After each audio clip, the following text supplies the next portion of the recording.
Oh man, all right. We've got new Civ content, and you know what that means for both new tier lists. Now, I'm going to do something a little different here than I've done before. At the end, when the leader pass has been released fully, I will do a completely brand new Civ 6 tier list for the leaders. Wow, me doing a Civ leader tier list? No way. Never would have done that before. But what I want to do now is I want to kind of take the leaders that have been released and the leaders that are going to be released and do a best educated guess on what the overall Civ ranking would be, and then what the ranking of each Civ would be within the full leader pass themselves. And kind of the whole idea of this is I want to see what the leaders are going to, what my rankings are going to look like at the end versus my predictions. For example, what is Suleiman the Magnificent going to actually be versus what I predict him to be at the beginning of this pass? So this would be a fun idea. It's just kind of like off the cuff, off the top of my head. So we'll go from there. We're going to start off with the Great Negotiators pack, which has been released. But before we get into this, if you like the content, if you like my Civ 6 content, please subscribe to the channel. It helps out a lot. I also stream Civ 6 on deity every Tuesday through Friday at twitch.tv/boesthius. So join me there. Now, I have seen a couple other people put up their first impressions and thoughts. I think Potato literally just put up one today or yesterday. I think Saxy did as well. I haven't watched those yet. I have them in my to watch list, so I don't really want to get any other influence on what other people think of the Civs. This is just from what I've played and what I think of them so far. I have completed a game on all of these Civs off of stream. We just finished the Abe one on stream, and we just started playing the MBANDE and NZINGA one on stream as well. But we're going to start with Abe here. Abe, it's really interesting because, like, thinking about it and looking at what his abilities do, it seems like he would just be an absolutely OP Civ. I'm going to put him in the B tier. There's a couple reasons for this. There might be some people that are saying, oh, he's 100% S tier, or he's actually garbage. And I think he's just kind of right there. I think he's just kind of okay. I'm going to be basing all of my information off of the Rise and Fall and Gathering Storm DLCs, so know that in base game it is a little bit different than just the DLC versions of Abe. But with him here, he is... The one thing about Abraham Lincoln that I think is insane is not his initial part of Emancipation Proclamation. The loyalty per turn is cool, it's fine. I don't really care that much about it, like the plantations and the industrial zone part. But for me, it's the receiving a free melee unit after constructing industrial zones and their buildings. And the fact that this one does not require resources when created and it receives +5 combat strength. I mean, that part is ridiculous. The game that I played on my stream, I did a musketmen rush, Renaissance era, and I think I had like 10 musketmen. I don't remember the exact timing. I think I was around turn 100 or so, maybe a couple turns before that. And just from then on out, I just completely steamrolled the game. There was no stopping me. And there is currently an exploit right now, which if you haven't seen it yet, it's going to be going up on my game. That's being uploaded, I think, 2 days from when this is posted, where you just switch buildings. You switch the power plant buildings. If you notice here, it says industrial zones and their buildings. And so every single time you do the power plant project, gosh, how do I say that? The power plant project in your city and it finishes, that counts as a free building. And so what I did is I got 30 free infantry, because it was infantry units at this time, in about 5 to 6 turns. Because what I would do is I would just put Magnus in a building that had a lot of chops, or in a city that had a lot of chops, and chop out a power plant project, switch it back to a coal power plant, chop that out, and then switch it back to an oil power plant, chop that out. And I'd do that in 5 cities at the same time, and I would get like, literally I got like 30 infantry. I got 10 armies worth of infantry within a couple turns. And if that's not an exploit, if that's intended, then that's just absolutely broken. But I'm pretty sure that might get patched out. Even without doing that, the fact that I was able to get like 10 musketmen and then just constantly reinforce my musketmen by just literally going science industry was insane. Now, the reason why I'm putting him into B tier and not into A, S, C, or S, A, or B is because he's kind of similar to how the Ottoman Empire plays, kind of how Alex plays a little bit too, where he's really good at one thing and one thing only. He doesn't really have any other bonuses. Like, sure, his other America bonuses are okay. The Mustang is fine.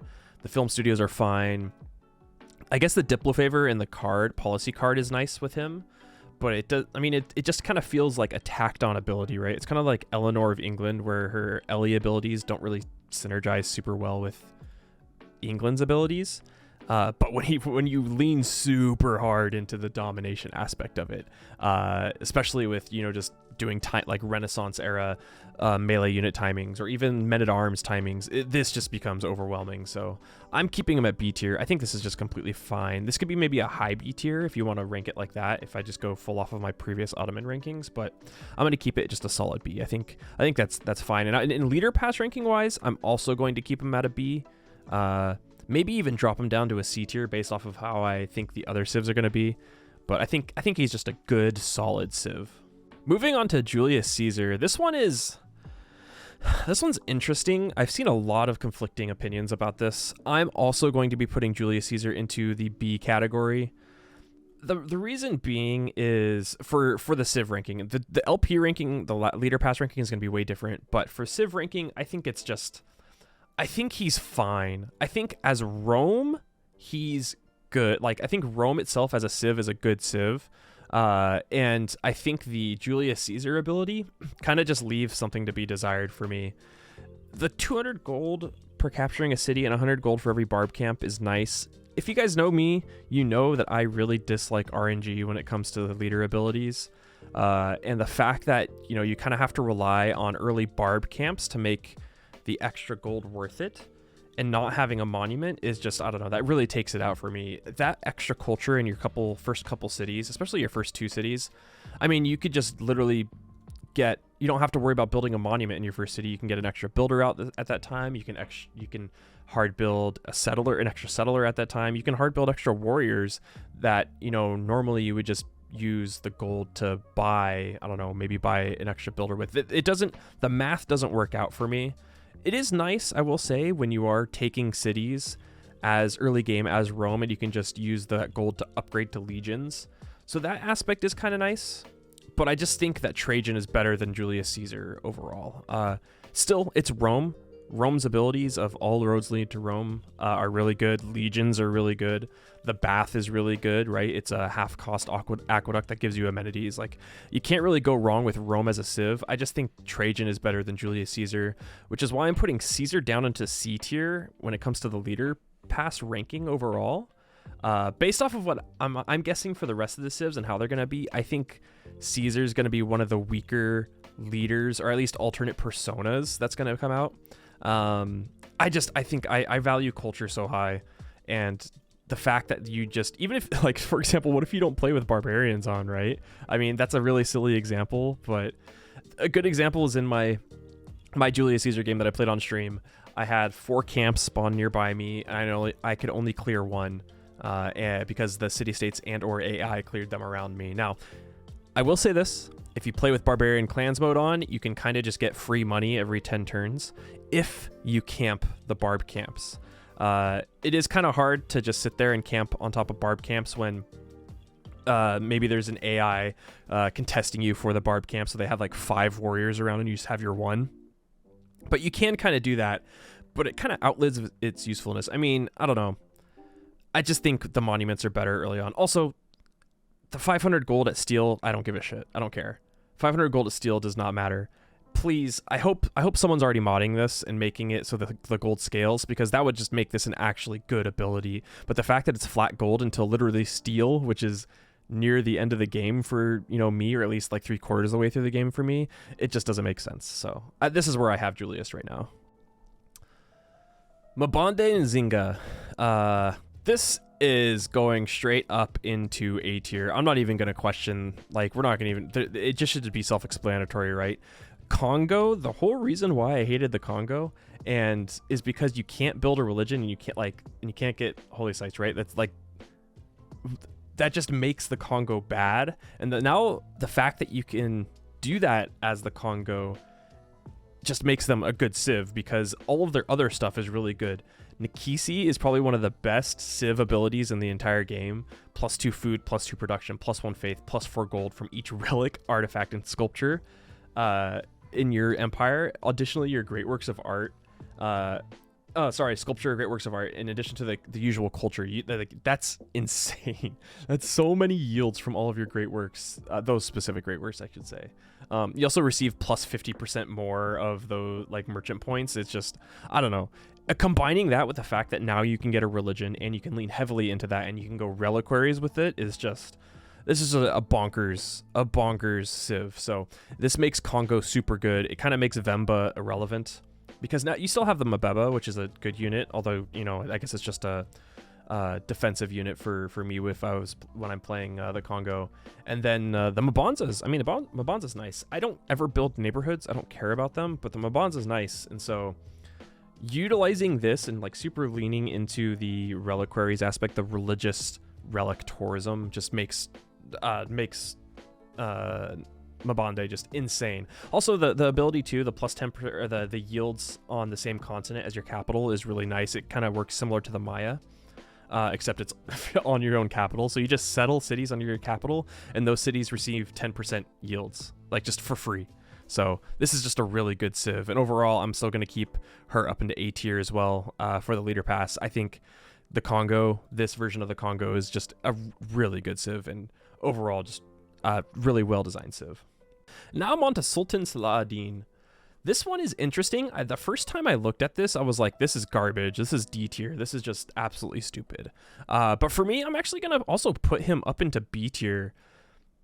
You might be saying, oh, that's kind of boring. Three civs into B tier rankings.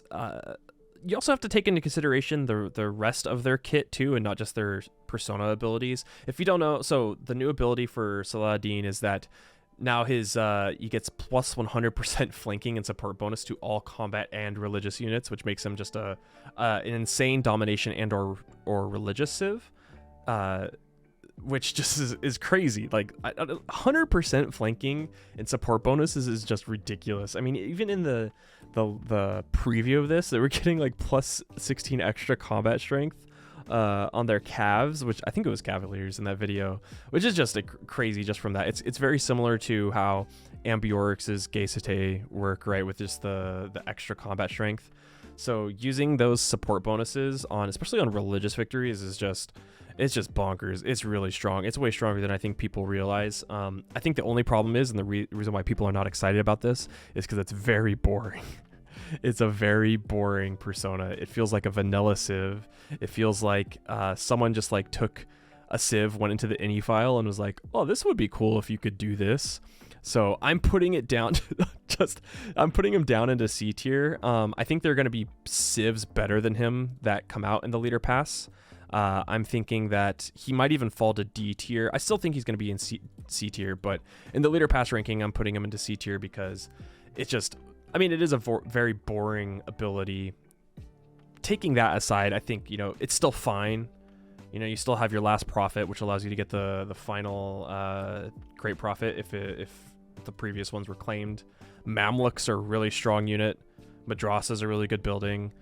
So I think C tier is pretty fair for that. I just, the 100% flanking support bonus as an overall civ is actually kind of crazy. So I think that's fair. Now we're gonna move on to the Great Commanders pack, and we don't have any images for them, so we're just gonna start off with Tokugawa here, and Tokugawa is gonna be the new Japanese civ, and with Tokugawa, this is the Great Commanders pack, so I'm assuming it's gonna be domination focused. We don't actually know. If you know anything about Tokugawa, I don't, but I'm assuming that he was a really good like general or leader. But I'm going to take a guess and say that since Japan is really good in this game, Japan's going to be really good with this new leader. So I'm going to put Tokugawa into A tier, and then I'm going to put Tokugawa into S tier for the leader pass ranking. Jesus, how do I talk?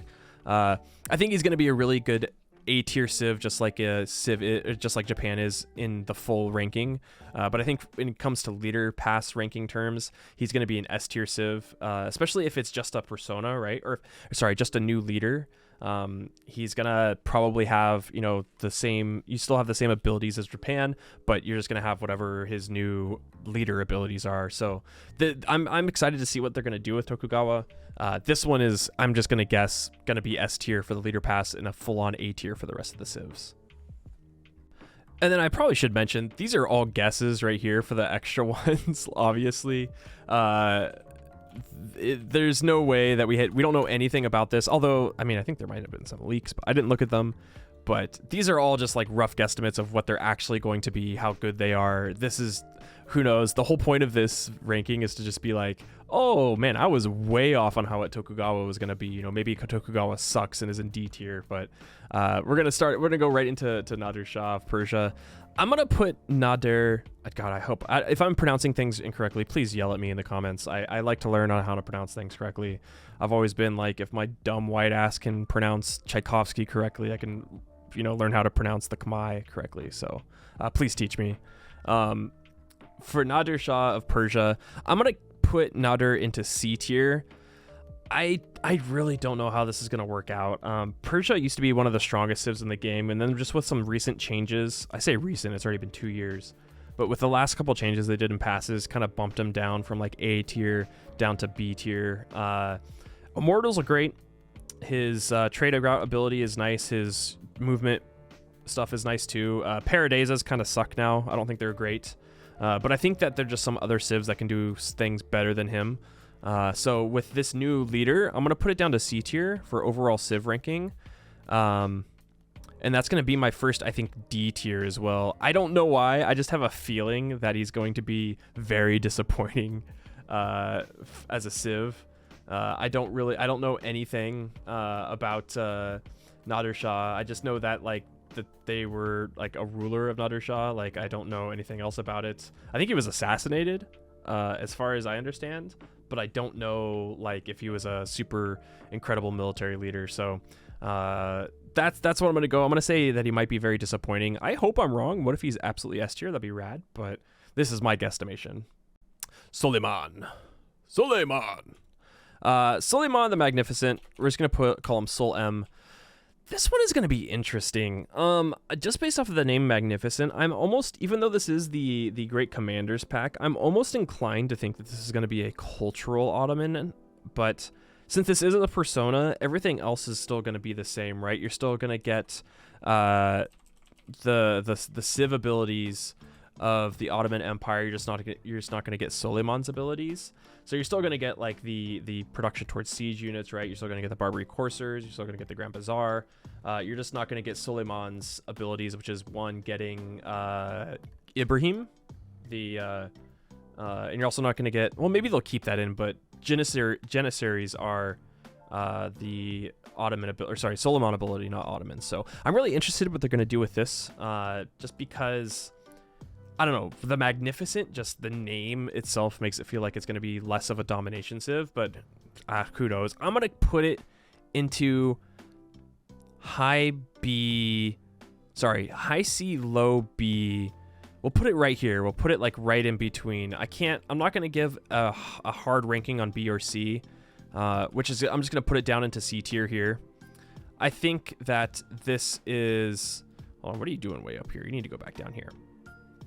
I think this is they're probably gonna take the Ottoman Empire and make it not as good. That's what I'm thinking. That's my first impressions here. So I think high C, low B overall, but leader pass ranking, I think I'm gonna put him down to C tier. You know what I'm actually gonna do is I'm gonna move Julius Caesar up into B tier, because even though the leader pass itself isn't great, I still think Rome as a civ overall in the leader pass is still good. So there we go. Yeah, we're gonna do that. I'm good with that. All right, that does it for the Great Commanders pack. We're gonna move on to the Rulers of China pack now, which is starts off with Yongle. There was, in the initial leaks, Yongle was leaked as Zhu Di, and that was supposedly supposed to be a scenario only leader, not even like a civ leader to play. But I'm going to just assume that this is going to be a civ leader that we're going to be playing with, and that's not like an actual, scenario or whatever. So this one is going to be, I'm thinking I'm going to pull this into B tier. I know a little bit about, like, I know that there was like they had like the conquest of like Vietnam at the time, I believe, during their reign. I believe that he also like went to war against against Mongolia. This is off the top of my head. I didn't do a ton of research onto the history of each of the leaders, but I'm going to put it into B tier just because I think the majority of the Chinese leaders in Civ are good overall. And that also means I'm going to keep it the same. And this is also going to be, actually, I'm going to put this into A tier. This is a guesstimation. No, we'll keep it B. Sorry. This is going to be an in-between here. I think overall it's going to be a B, but when it comes to the leader pass ranking, I think I'm going to put it in between an A tier and a B tier. I think I have no idea what's going to happen. This is just a guess. I think it's going to be like a good conquest civ, or maybe a really good defensive civ. That's the kind of guess that I'm going to put in here, and we're just going to keep it like right into A and B. That's where I'm at. All right. Qin Shi Huang. I'll say Qin Unifier. This is an alternate persona of Qin Shi Huang. I have no idea what this is gonna be. I'm gonna say that overall this is gonna be my first D tier. This is kind of mean. I feel like they're gonna take Qin Shi Huang, I think that's how you pronounce that, and make them bad. I think he's gonna be bad. I don't know why. It is the Unifier, so maybe, who knows? Maybe they're just gonna take some of his abilities and make him more diplomatic, or maybe he has like I have no idea. I just feel like he's not gonna be good. That's just my gut thoughts, which is why I'm gonna put him into D tier. I don't really have any reasoning. This is just like, this is the first thing I think of when I think of Qin Shi Huang being personified again as the Unifier. This is going to be what, our 6th Chinese leader, 5th Chinese leader. So I'm just going to put him into D tier. There's literally no reasoning behind this. I hope I'm like absolutely wrong and they're like A tier, B tier, but I'm just going to throw him into D tier. And the final of the China pack is Wu Zishan, which, if you know me and if you've played Civilization 5, I love Wu Zishan. Civilization 5, which was one of my favorite leaders in the entire game. I'm gonna take a bold statement here. I'm gonna say she's A tier. She needs to go up or behind. I'm gonna say she's A tier, but I'm gonna say, let's see. Yeah, we'll put her like at a high. I'll put her below Tokugawa in A tier, but I'm gonna say that she's gonna be another S tier civ in the rankings of the leader pass. I think she's gonna do. It's interesting because in Civ 5, right, you had the Chukonus, which were an insane unit, double shot crossbows, which allowed you to shoot twice. They replaced the crossbow in Civ 5, but you had a double shot. They just had less combat strength. You also had the Papermaker, which took no upkeep, and you just got free gold. So it was just a free gold library replacement. And so it'll be interesting to see what they do in Civ 6. I kind of hope they keep it the same. Like, they just have a library replacement building, and they also have the Chukonu, like less combat strength double shot crossbow, because that would be insane. So that's my prediction. I have no idea. I'm gonna say B. I'm gonna say high A tier. Sorry, low A tier. But I'm gonna in the Civ overall rankings. But I'm gonna say S tier in the leader pass rankings, because that's my predictions. I loved Wu Zishan in Civ 5, and I'm really excited to see what they do in Civ 6. I hope it's very similar, and I hope that she's up in S tier. Moving on to the rulers of the Sahara, we are running out of room. I wrote things a little too large here, but that's fine. We'll start off with Ramses. Ramses has been in every Civ game, I think. Very close to it. I'm going to say he is also going to be a B tier Civ here. I'm going to say he's also B as well in the leader pass. I think Ramses is just going to be just a really good overall Civ. He's always been the wonder builder, so it'll be interesting how they compare him to Egypt. Maybe they just kind of replace some of Egypt's skills with his.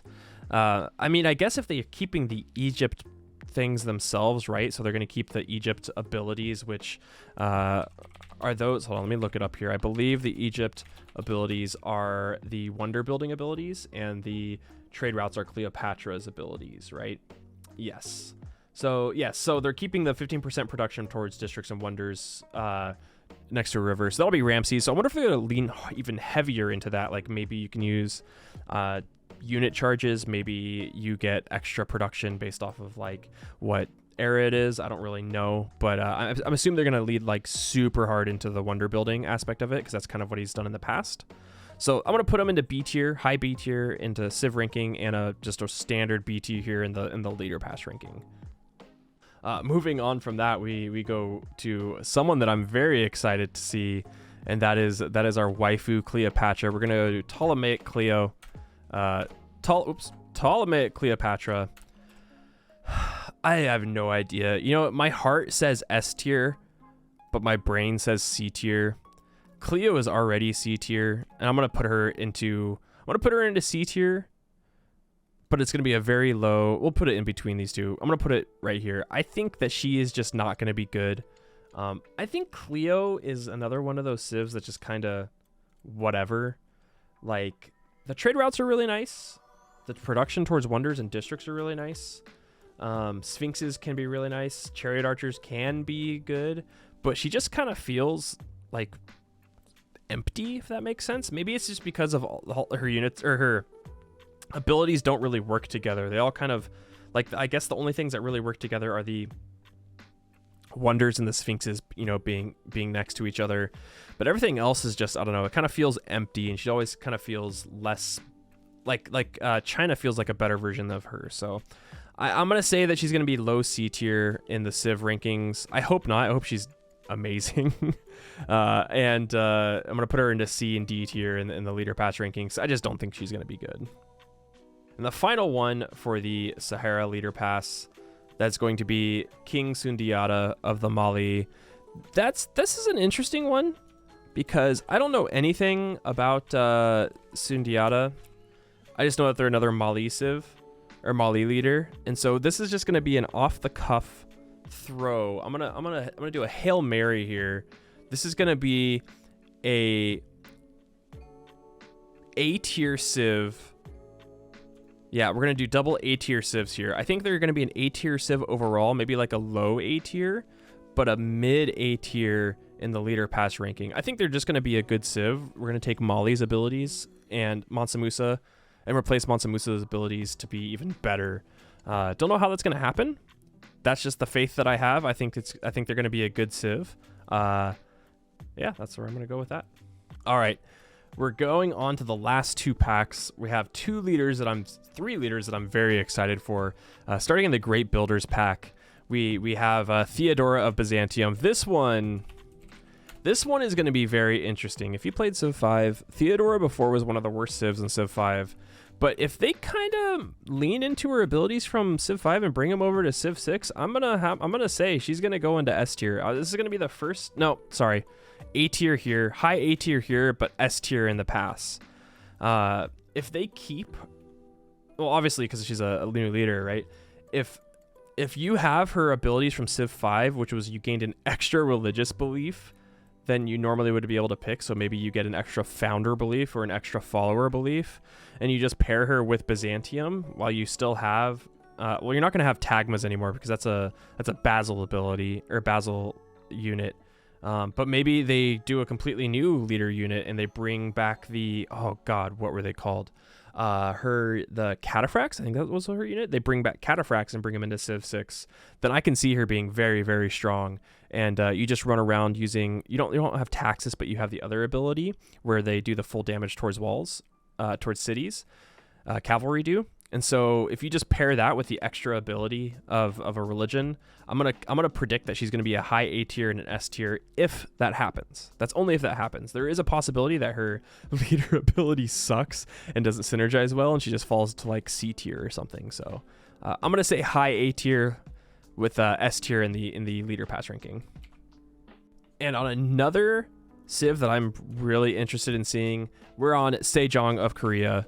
Sejong was also in Civ 5 and was also a very strong science civ, and I'm gonna put this into my first S tier ranking for overall civs. I think Sejong is gonna take over, well, obviously Korea, but it's gonna take over and do what Korea already does, but better, which means also they're gonna go up into S tier as well. I'm gonna move Theodora down to A tier. I think she's gonna be high A tier. No, I'm gonna move Wuzi Shan down to A tier. Theodora is still gonna stay up here.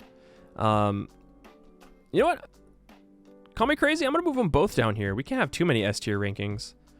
But I think Sejong is gonna do what Korea does, but better.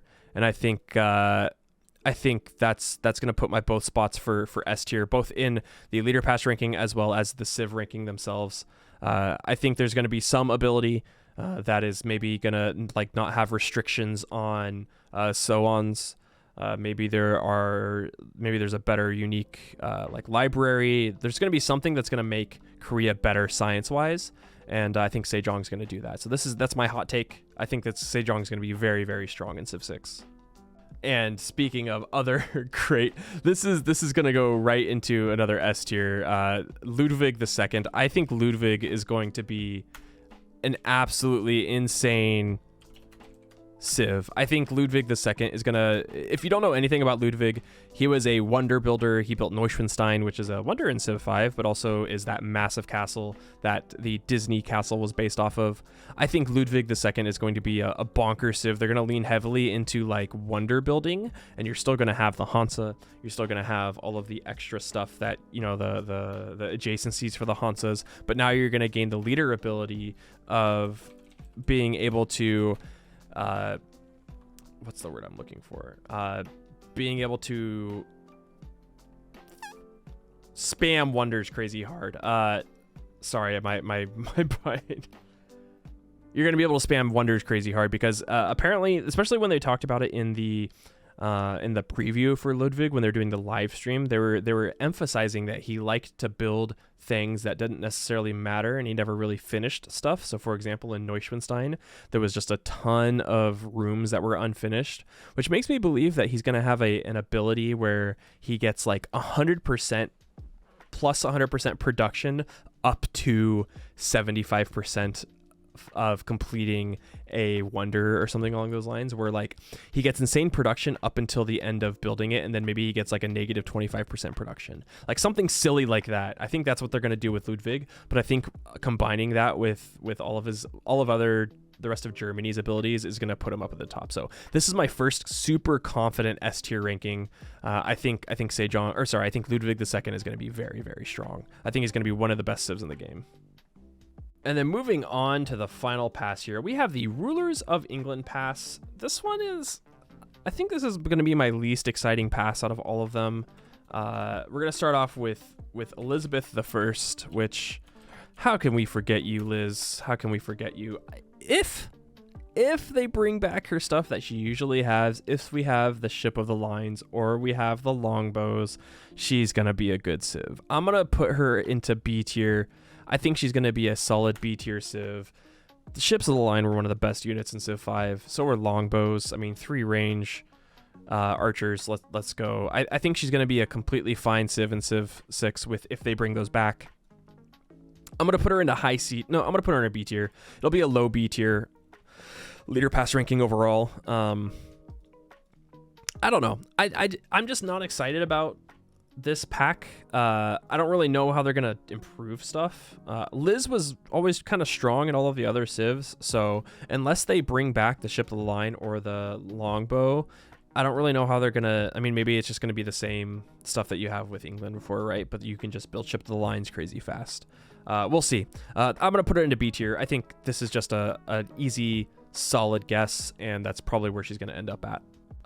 This one, however, Varangian Herald, we'll put it like that. This is going to be interesting. This is probably obviously going to super lean into more of a domination focus and less of just pillage focus with their boats. I have a feeling that it's going to lean more into the berserker side of things, so we're going to have more domination melee bonuses. I really don't know. I still think he's going to be a C tier civ. I don't think he's going to be good. He can be good in very specific situations, like playing on archipelago maps and raiding everything, but I think he's still going to be a very just solid C tier civ. I'm going to put him in there. I don't think he's going to be anything great. I don't think he's going to be bad, but I think he's just going to be kind of like I'd rather play someone else type civ, unless you're playing only on an archipelago map. So Varangian Herald, I really don't know what they're going to do with it. This one's going to be really interesting. If you know anything about the Varangian soldiers, then maybe like this could be kind of exciting. I don't know. I don't really know how to feel about it. It's just, I don't really like Herald that much. I think he's an okay civ. I think he's still one of the weaker ones. You can do some kind of crazy pillage stuff with him with him in games, but if you're not next to a coast, then you're kind of just like SOL. So yeah, I think C. I think that's fair. I think that's just not bad. And our final leader, Vicky. We're getting Steampunk Vicky. Age of Steam Victoria. I'm just gonna stay Steam Vicky. This one, this is just another one of those things. Like, what are they gonna do to Vicky? How are they gonna make her better? Like, what is her leader ability gonna be that's gonna be so different that they're gonna give her another, like, gonna give England another persona?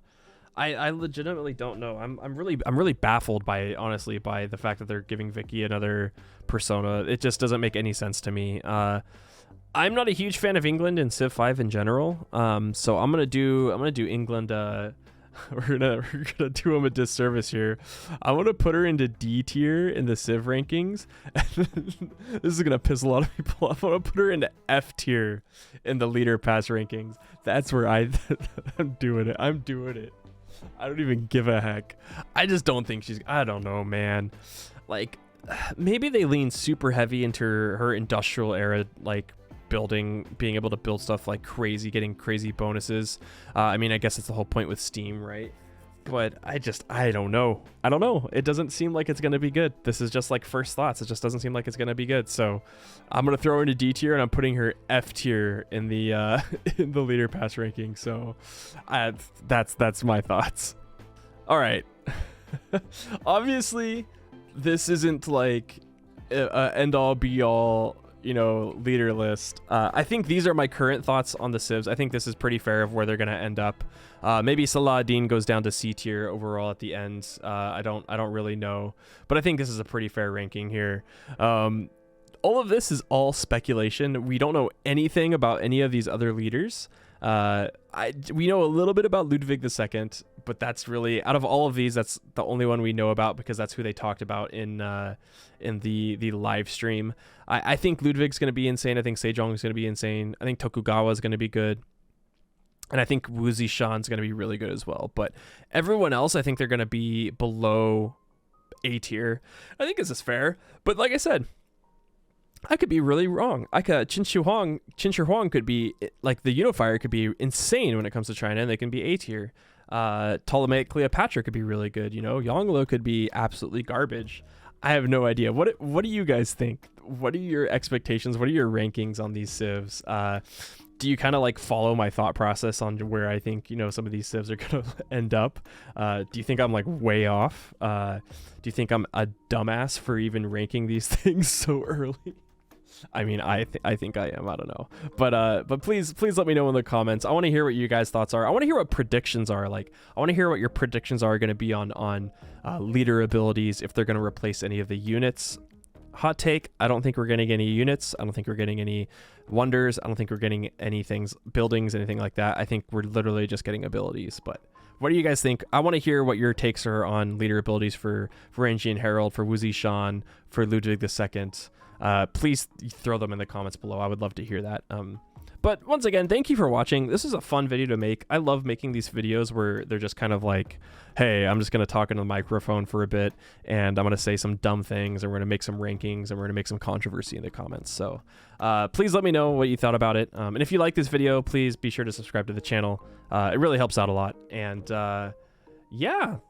I stream, once again, I stream on twitch.tv/boesthius every Tuesday through Thursday, Tuesdays at 12 p.m. And then Tuesday through Thursday at 12 p.m. and Fridays at 2 p.m. Pacific time. That is 6 p.m. GMT on Tuesday through Thursday. And, or it might be 7 actually. But yeah, join me in the Discord, subscribe to the YouTube channel, all that jazz flute. Thanks for watching, everybody, and I will see you in the next one. Bye-bye. Bye.